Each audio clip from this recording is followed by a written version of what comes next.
80वटा मुलुकहरूमा 800वटा उसको सैनिक क्याम्पहरू छ विश्वमा, नाटोको हैन। त्यस पछाडि उसले के गर्यो भन्दाखेरि एउटा चाहिँ नयाँ सैनिक सङ्गठन पनि बनाएको छ अहिले अमेरिकाले, जसलाई भनिन्छ लिली प्याड भनेर भनिन्छ हैन। त्यो लिली प्याड अहिले 30वटा देशमा हैन, देशको चाहिँ 700 स्थानहरूमा लिली प्याड बनाउने प्रस्ताव पनि गरेको छ।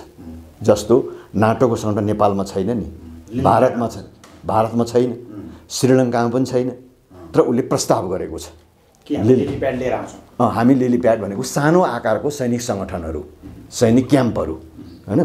त्यसकारण ऊ के छ भने सैनिक सङ्गठनमा चाहिँ ऊ अगाडि बढेको छ हैन। अमेरिका के चाहन्छ त भन्दाखेरि चाहिँ युद्ध चाहन्छ हैन। युद्ध के को निम्ति भन्दाखेरि उसले आफ्नो हात हतियारहरू सप्लाई गर्न चाहन्छ, त्यसबाट ऊ चाहिँ बलियो बन्न चाहन्छ। चीनको संसारमा एउटा पनि सैनिक क्याम्प छैन, कहीँ पनि छैन हैन, एउटा पनि उसको सैनिक क्याम्पहरू देखिँदैन। जो छ शक्तिशाली भनेको चीनभित्र मात्रै छ, उसको अन्त छैन हैन। अब उसले विश्वयुद्ध, पहिलो विश्वयुद्ध हेरेको छ, दोस्रो विश्वयुद्ध हेरेको छ, विभिन्न ठाउँको लडाइँ हेरेको छ हैन। यो लडाइँमा के देखिन्छ त भन्दाखेरि चाहिँ अब ठुलो नोक्सान हुन्छ, त्यसले ठुलो असर पर्ने हुन्छ विभिन्न ठाउँहरूमा चाहिँ हैन। जस्तै अहिले नै युक्रेन र चीन के अरे रुसको युद्धले के देखिन्छ भन्दाखेरि चाहिँ तेलको हाहाकार छ हैन, खाद्यान्नको हाहाकार छ हैन। भोलि के देखिन्छ भन्दाखेरि चाहिँ अब चीन र ताइवानको युद्ध हुने स्थिति भइसके पछाडि चाहिँ, अमेरिका संलग्न भइसके पछाडि चाहिँ विभिन्न विश्वयुद्ध हुन सक्ने सम्भावना रहन्छ। विश्वयुद्धले त नोक्सानै हुन्छ हैन।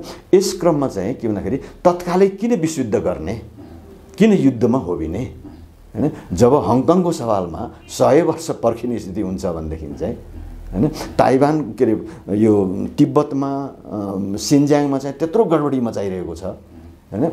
यस बिचमा ऊ धैर्य गर्न चाहन्छ हैन, विश्वको जनमत लिन चाहन्छ। अहिले नै तपाईलाई यसो हेर्दाखेरि चाहिँ त्यो ताइवानकै सवालमा 130 भन्दा बढी देशहरूले हैन चीनलाई समर्थन गरेको छ। ताइवानको सवालमा छलफल गर्दा, कुराकानीहरू गर्दाखेरि चाहिँ प्रमुख रूपले हैन, प्रमुख रूपले के देखियो भन्दाखेरि चाहिँ चीन को इतिहास हेर्दाखेरि चाहिँ चीनले पनि विभिन्न ढङ्गले आफ्नो देशलाई बलियो बनाउने क्रममा चाहिँ ऊ अगाडि बढिरहेको थियो।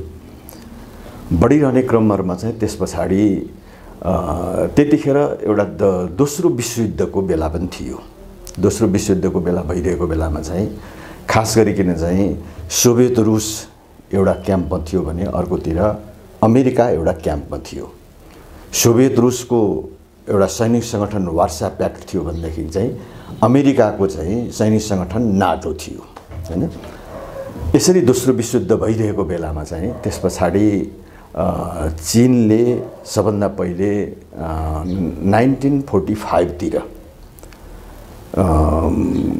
साम्राज्यवादीहरूको विरुद्धमा चाहिँ उले लड्यो। यो लड्ने क्रमहरुमा चाहिँ त्यतिखेर चाहिँ विभिन्न शक्तिहरू जापान, फ्रान्स, जर्मन लगायत बेलायतले लगायतले चाहिँ आक्रमण गर्यो। अनि त्यहाँको राष्ट्रवादी शक्तिहरूसँग पनि एकताबद्ध भएर, च्याङ काय सेकसँग पनि एकताबद्ध भएर, कोमिन्ताङहरूसँग पनि एकताबद्ध भएर चाहिँ लडाईँ लड्यो।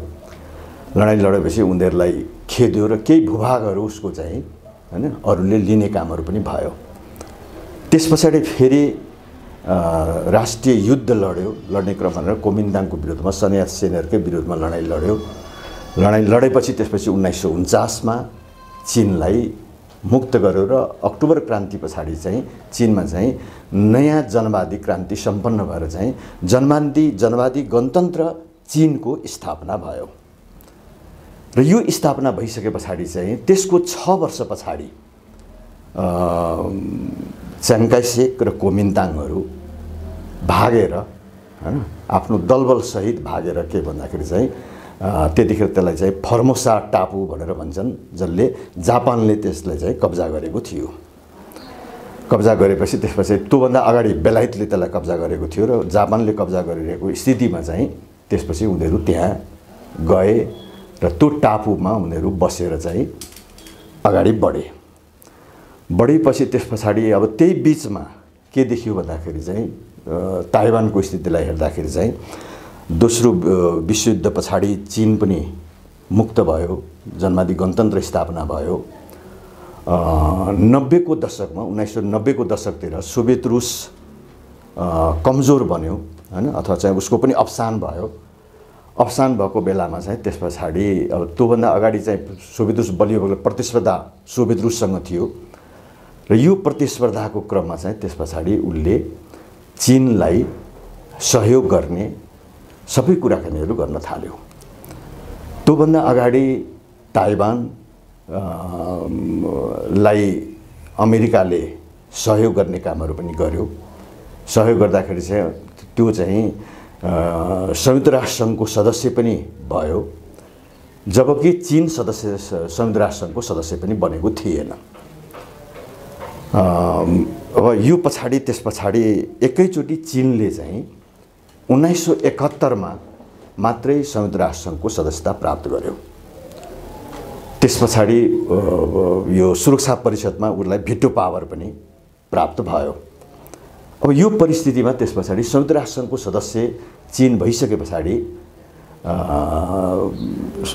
ताइवान एउटा स्वतन्त्र राष्ट्र होइन, ताइवानलाई संयुक्त राष्ट्र सङ्घको सदस्यताबाट पनि उसलाई निलम्बन गर्यो, हटाइदियो। यो खालको एउटा इतिहास देख्ने क्रमहरुमा चाहिँ त्यस पछाडि चीनको विभिन्न भूभागहरू, हङकङलाई बेलायतले कब्जा गर्यो हैन, 30 वर्षसम्म शासन गर्यो र पछि 100 वर्षसम्म उसले लिजमा लियो हङकङ। त्यस्तै पोर्चुगलले मकाओलाई कब्जा गर्यो र यो कब्जा गरिसकेपछि त्यसपछि उतापट्टि जापान, सुरुमा जापानमा, त्यसपछि अमेरिकाको सहयोगमा चाहिँ त्यहाँ कोमिन्ताङहरू, च्याङ्काइसेकहरू त्यहाँ बस्न थाले। यो बसेपछि यो सबै भूभागहरू चीनको भूभाग हो भन्ने कुराहरू चाहिँ प्रष्ट रह्यो हैन। यो पृष्ठभूमि क्रमहरुमा चाहिँ त्यस पछाडि एक क्रममा पछि जियो पोलिटिक्स अलिकति परिवर्तन भयो। चीन पनि एकदम शक्तिशाली बनेर आउन थाल्यो, अमेरिकासँग प्रतिस्पर्धा गर्न थाल्यो पनि। अब आर्थिक रूपमा चाहिँ जापानलाई पनि उसले उछिन्दियो हैन।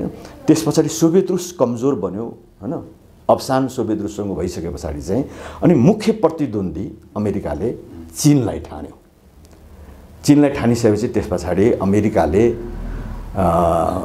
प्रमुख रूपले 3टा कुरामा बेसरी उचाल्न थाल्यो। एउटा हङकङलाई उचाल्न थाल्यो हैन, हङकङको इस्युजहरुमा चाहिँ हस्तक्षेप गर्न थाल्यो। त्यस पछाडि ताइवानको सवालमा पनि उनले के गर्न थाल्यो भन्दाखेरि चाहिँ स्वतन्त्र राष्ट्र हो भन्ने कुरामा चाहिँ उनले एकातिर चाहिँ उलाई उचाल्ने कामहरू गर्यो र तिमी पनि संयुक्त राष्ट्र सङ्घको सदस्य बन्यो भनेर चाहिँ उलाई उचाल्ने स्थिति बन्यो भन्दाखेरि चाहिँ त्यस पछाडि एकातिर एक चीन नीतिलाई उले समर्थन गर्यो हैन।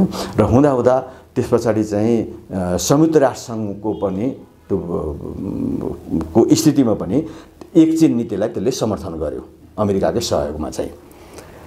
अनि उनले ताइवानको कुरालाई उठायो, हङकङको कुरालाई उठायो हैन। त्यस पछाडि अब हिजोदेखि नै एउटा एकता भइसकेको स्थितिमा चाहिँ अनि दुई ठाउँमा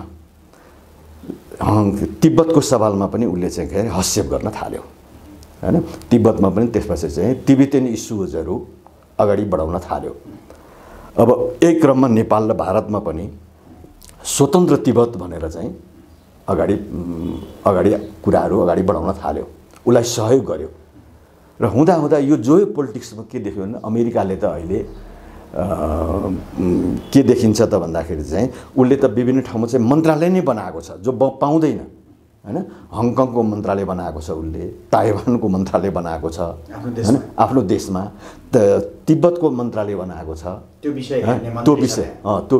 विषयलाई हेर्नेमा चाहिँ बनाएको छ। उसले बजेट विनियोजन गरेको छ हैन।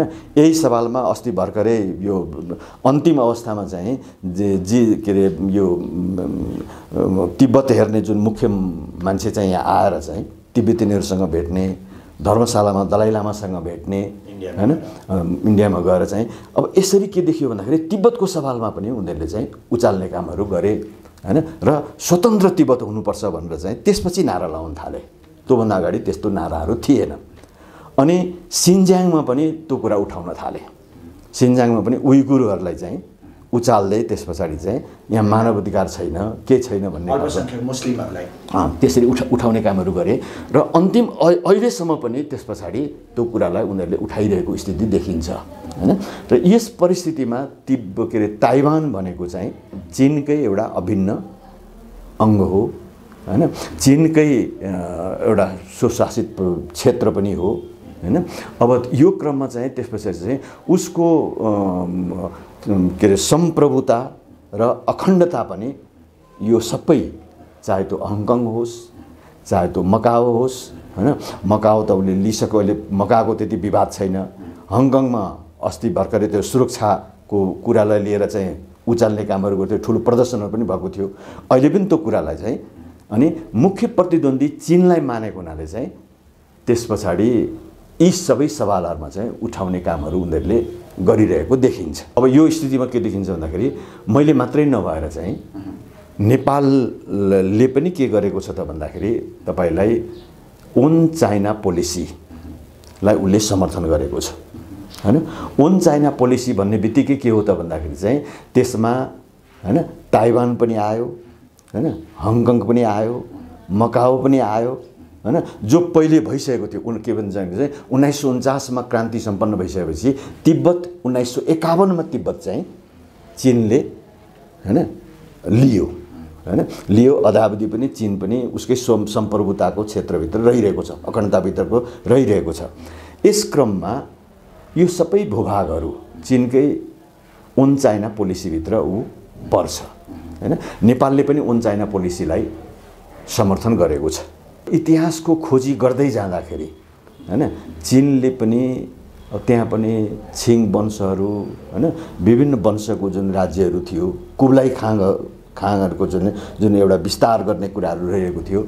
अब यो इतिहासलाई हेर्दाखेरि त हैन अब भारत पनि छुट्टै देश हो भन्न सकिँदैन हैन। यो विस्तारको कुराहरूलाई हेर्दाखेरि चाहिँ त्यस क्रममा चीनले के गर्यो त भन्दाखेरि चाहिँ यो सबै तथ्याङ्कहरूलाई हेर्दाखेरि चाहिँ चीन अहिलेको जुन स्थितिमा आएको छ हैन, इतिहासको क्रममा जुन स्थितिमा आएको छ, यो क्रममा चीन एउटा विशाल देश बनेको छ हैन।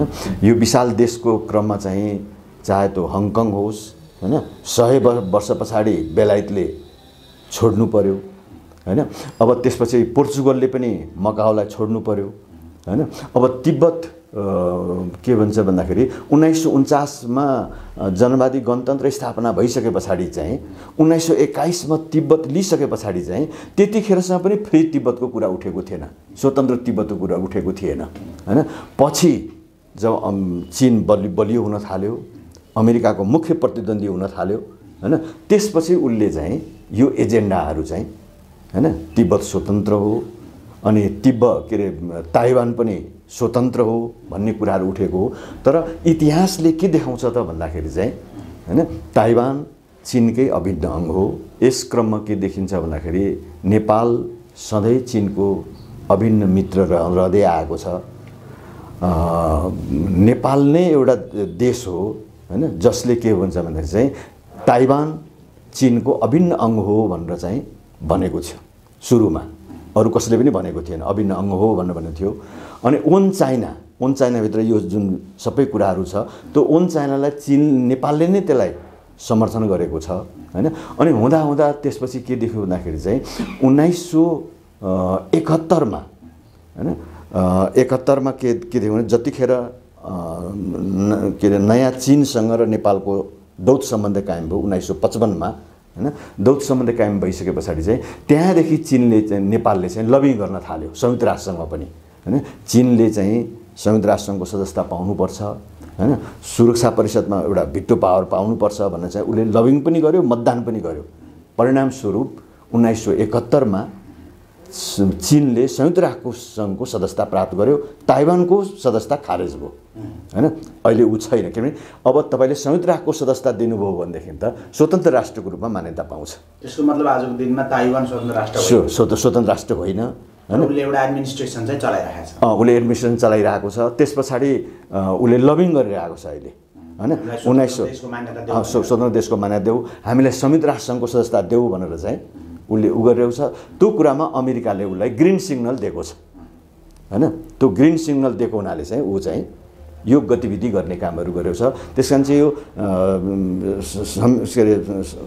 न्यान्सीको पनि भ्रमण भनेको चाहिँ यही सिलसिलामा हो। त्यस पछाडि अस्ति त 5 जना सांसदहरू पनि त्यहाँ चाहिँ भिजिट गरे हैन। त्यो अमेरिकन सांसदहरूले त्यहाँ भिजिट गरे। यस क्रममा चाहिँ उनीहरूले उचाल्ने कामहरू चाहिँ त्यो गरेको छ। अब यो जत्सुकै गरे पनि चीनलाई अब विभाजन गर्न सक्ने स्थिति देखिँदैन, कसैकोले पनि विभाजन गर्न सक्दैन। अहिले नै हेर्दाखेरि चाहिँ चीनले विभिन्न गतिविधि गरिरहेछ हैन। उसले चाहिँ त्यो समुद्रको सिमाना क्रस पनि गरेको छ, हवाई मार्गको सिमाना क्रस पनि गरेको छ, उसलाई थ्रेटिङ पनि गरिरहेको छ। मलाई लाग्छ युद्ध हुँदैन हैन। शान्तिपूर्ण ढङ्गले नै, जसरी हङकङलाई शान्तिपूर्ण ढङ्गले अगाडि बढायो हैन, मकाओलाई अगाडि बढायो हैन, त्यसैगरी शान्तिपूर्ण ढङ्गले नै हैन इतिहासलाई हेरेर ताइवान पनि चीनको अभिन्न अङ्ग हुन्छ हैन। यो कुराहरू चाहिँ अरूले जेसुकै भने पनि यो प्रष्ट छ। आफ्नो भूमि भएको हुनाले चाहिँ उसको आफ्नो सम्प्रभुता, आफ्नो अखण्डता हैन, आफ्नो अभिन्न अङ्ग भएको हुनाले चाहिँ हैन कुनै न कुनै हिसाबले चाहिँ उसले चाहिँ मुख्य रूपले युद्ध नहोस्, रगत नबगोस् हैन। इतिहास पनि उसको साक्षी छ हैन। यो सबै कुरा हेरेर चाहिँ शान्तिपूर्ण ढङ्गले नै ताइवान हैन चीनको चाहिँ अङ्ग बन्छ भन्ने कुरामा चाहिँ अब दुई मत। अब यो स्थिति के हो त भन्दाखेरि अहिले अमेरिका हैन सैनिक क्षेत्रमा हैन, जस्तो नाटो उसको सैनिक सङ्गठन छ, 80 वटा मुलुकहरूमा 800 वटा उसको सैनिक क्याम्पहरू छ विश्वमा नाटोको हैन। त्यस पछाडि उसले के गर्यो भन्दाखेरि एउटा चाहिँ नयाँ सैनिक सङ्गठन पनि बनाएको छ अहिले अमेरिकाले, जसलाई भनिन्छ लिली प्याड भनेर भनिन्छ हैन। त्यो लिली प्याड अहिले 30 वटा देशमा हैन, देशको चाहिँ 700 स्थानहरूमा लिली प्याड बनाउने प्रस्ताव पनि गरेको छ। जस्तो नाटोको सङ्गठन नेपालमा छैन नि, भारतमा छैन, श्रीलङ्कामा पनि छैन, तर उसले प्रस्ताव गरेको छ लिली प्याड लिएर आउँछौँ। हामी लिली प्याड भनेको सानो आकारको सैनिक सङ्गठनहरू, सैनिक क्याम्पहरू हैन। त्यसकारण ऊ के छ भने सैनिक सङ्गठनमा चाहिँ ऊ अगाडि बढेको छ हैन। अमेरिका के चाहन्छ त भन्दाखेरि चाहिँ युद्ध चाहन्छ हैन। युद्ध के को निम्ति भन्दाखेरि उसले आफ्नो हात हतियारहरू सप्लाई गर्न चाहन्छ, त्यसबाट ऊ चाहिँ बलियो बन्न चाहन्छ। चीनको संसारमा एउटा पनि सैनिक क्याम्प छैन, कहीँ पनि छैन हैन। एउटा पनि उसको सैनिक क्याम्पहरू देखिँदैन।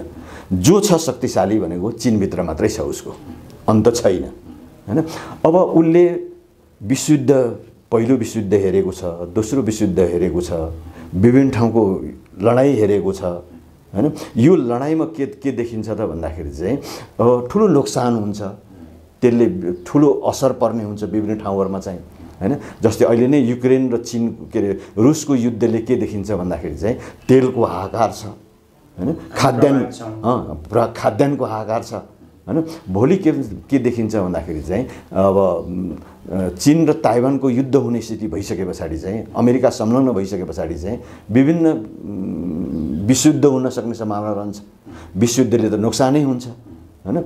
यस क्रममा चाहिँ के भन्दाखेरि तत्कालै किन विश्वयुद्ध गर्ने, किन युद्धमा होबिने हैन। जब हङकङको सवालमा 100 वर्ष पर्खिने स्थिति हुन्छ भनेदेखि चाहिँ हैन, ताइवान के अरे यो तिब्बतमा सिन्ज्याङमा चाहिँ त्यत्रो गडबडी मचाइरहेको छ हैन। यस बिचमा ऊ धैर्य गर्न चाहन्छ हैन, विश्वको जनमत लिन चाहन्छ। अहिले नै तपाईँलाई यसो हेर्दाखेरि चाहिँ त्यो ताइवानकै सवालमा 130 भन्दा बढी देशहरूले हैन चीनलाई समर्थन गरेको छ हैन। यो के देख्यो भने ओन चाइना पोलिसीलाई चाहिँ, यो ओन चाइना पोलिसी भन्ने बित्तिकै ताइवान भनेको चाहिँ चीनकै सम्प्रभुता हो भन्ने कुरा चाहिँ गर्छ। त्यसकारण चाहिँ यो सबै कुरामा उसले चाहिँ आफ्नो अधिकार आफ्नो अधिकारको बारेमा ऊ कन्जुसाइ गर्न चाहँदैन। यो हाम्रो सम्प्रभुता हो हैन। यदि कसैले हाम्रो सम्प्रभुतामाथि केही गर्न चाहन्छ भनेदेखि चाहिँ हामी चुप लाएर बस्दैनौँ भनेर भन्छ। हाम्रो अखण्डता हो भनेर भन्छ हैन। त्यसैले उसले विभिन्न ठाउँमा थ्रेटन पनि गरेको छ हैन। तर तत्कालै युद्ध गर्न उसले चाहँदैन। त्यसले ठुलो मेजर लस हुन्छ भन्ने कुरामा चाहिँ हैन। त्यसैले जियो पोलिटिक्स नै विभिन्न ढङ्गले परिवर्तन हुन सक्छ। मेन स्ट्रिममा कुनै परिवर्तन छैन।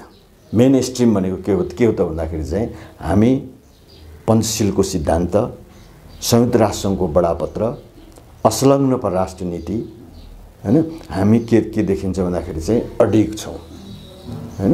यो कुरामा कुनै परिवर्तनहरू भएको छैन।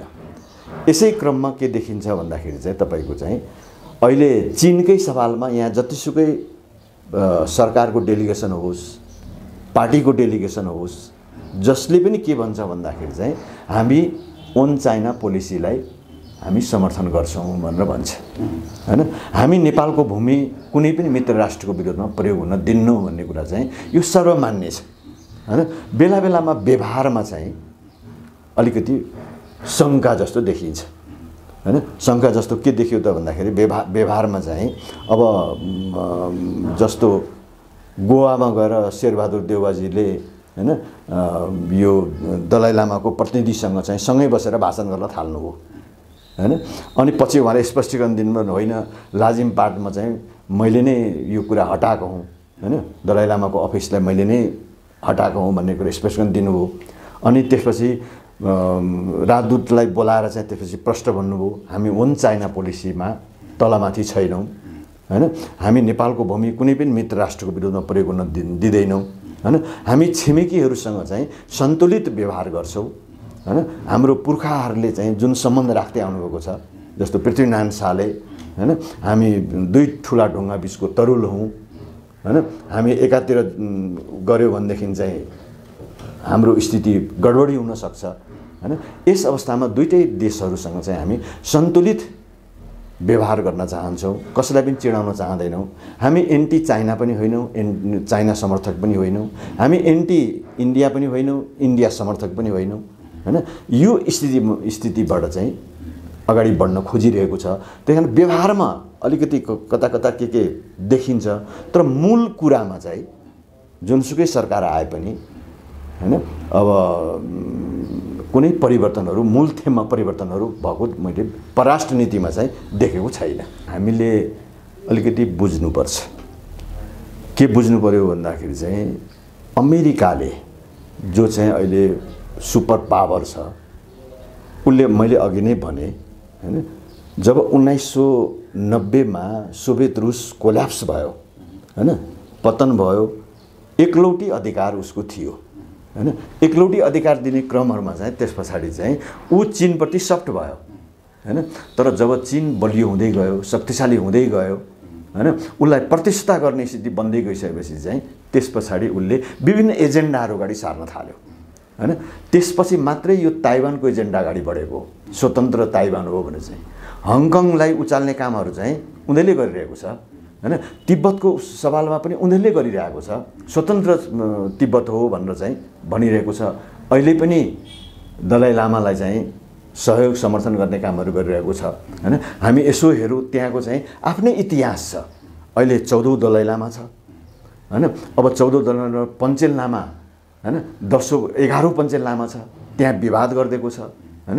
दलाई लामाले चाहिँ मैले तोकेको चाहिँ पञ्चेल लामालाई चाहिँ हटाइदियो भन्ने कुरा छ, उसको पञ्चेल लामालाई ल्याएको छ 11औं पञ्चेल लामा हैन।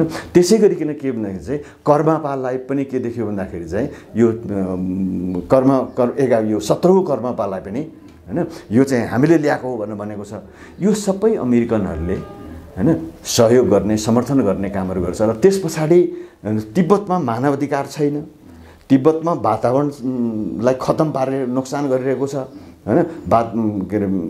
त्यसपछि चाहिँ तिब्बतमा जातिगत रूपले दमन गरिरहेको छ। हामी अमेरिकामै हेरौँ नि त हैन। अमेरिकामा युरोपतिरै हेर्दाखेरि चाहिँ त्यहाँ पनि विभिन्न कुराहरू देखिन्छ हैन। त्यहाँ दमन गरिरहेको त्यो कुराहरू किन उठ्दैन भनेपछि मानव अधिकार भन्ने कुरा चाहिँ पश्चिमाको लागि खास गरी चाहिँ अमेरिकाको लागि चाहिँ देखाउने दाँत मात्र हो। आफ्नो सन्दर्भमा चाहिँ उसले जसलाई पनि अत्याचार गर्छ त्यसैले अरूलाई चाहिँ मूल कुरो उसको उद्देश्य नै के हो त भन्दाखेरि चाहिँ अब तिब्बतलाई चिनलाई कसरी कमजोर पार्ने, चीनको सवालमा विभिन्न एजेन्डाहरूलाई कसरी उठाउने हैन। यस अवस्थामा चाहिँ अहिले प्रष्ट रूपले यी एजेन्डाहरू उठाउने कामहरू त्यसरी गरिरहेको छ। अब तिब्बतकै सवालमा तपाईँ भन्नुहुन्छ भनेदेखि चाहिँ नेपालमा 50,000 भन्दा बढी तिब्बतीयनहरू छन्। उसले अहिले पनि दुईटा कुरा उठाइरहेको छ हैन। एउटा तिब्बतीयनहरूलाई चाहिँ हैन कार्ड देऊ भनेर भन्छ, आइडेन्टिटी कार्ड देऊ भनेर भन्दैछ हैन। अब त्यस पछाडि चाहिँ दबाब गरिरहेको छ हैन। तिब्बतलाई तिमीले चाहिँ मानवाधिकार छैन भनेर भनिरहेको छ हैन। अस्ति भर्खरै के अरे उर्जिया फर्केको बेलामा चाहिँ हैन उनले चाहिँ यो तिब्बतको सवालमा चाहिँ धार्मिक र सांस्कृतिक सवालमा चाहिँ 2021 को प्रतिवेदन बुझाइन् त्यहाँ संसदमा हैन। बुझाइसकेपछि त्यस पछाडि चाहिँ नेपालमा पनि तिब्बतीयनहरूलाई मानवाधिकार छैन हैन। यो एउटा चाहिँ देखावटी रूपमा चाहिँ हैन देखाउने दाँतको रूपमा चाहिँ उसले अगाडि बढाइरहेको छ। वास्तवमा चाहिँ हामी चाहिँ के भन्दाखेरि कम्युनिस्टै भएर पनि होइन, त्यहाँ पनि केही कमी कमजोरीहरू होला हैन। आन्तरिक जनवादको सवालमा विभिन्न कुरामा कमी कमजोरी होला, तर मूल थेम चाहिँ हैन समाजवादको निर्माणतिर चाहिँ ऊ अगाडि बढिरहेको छ हैन। यस अवस्थामा नेपाल आफ्नो फरेन पोलिसीमा हैन कायम रहँदै हैन दुईटै मित्र राष्ट्रहरूसँग चाहिँ हैन सन्तुलित व्यवहार गर्दै हामी अगाडि बढ्न चाहन्छौँ। हाम्रो फरेन पोलिसी यही हो। त्यसकारण चाहिँ कसैले पनि एक ठाउँको मात्रै मानवाधिकार होइन हैन, संसारैभरिको मानवाधिकारको बारेमा बोल्नुपर्छ हैन। यसलाई पनि के भन्छ यो साम्राज्यवादको मानवाधिकार, यो चाहिँ समाजवादको मानवाधिकार भनेर चाहिँ छुट्याउनु हुँदैन हैन। कहीँ पनि मानवाधिकार उल्लङ्घन भएको छ भने, वातावरण नोक्सान भएको छ भनेदेखि चाहिँ हैन विभिन्न जनजातिमाथि दमन भएको छ भनेदेखि चाहिँ आवाज उठ्नुपर्छ।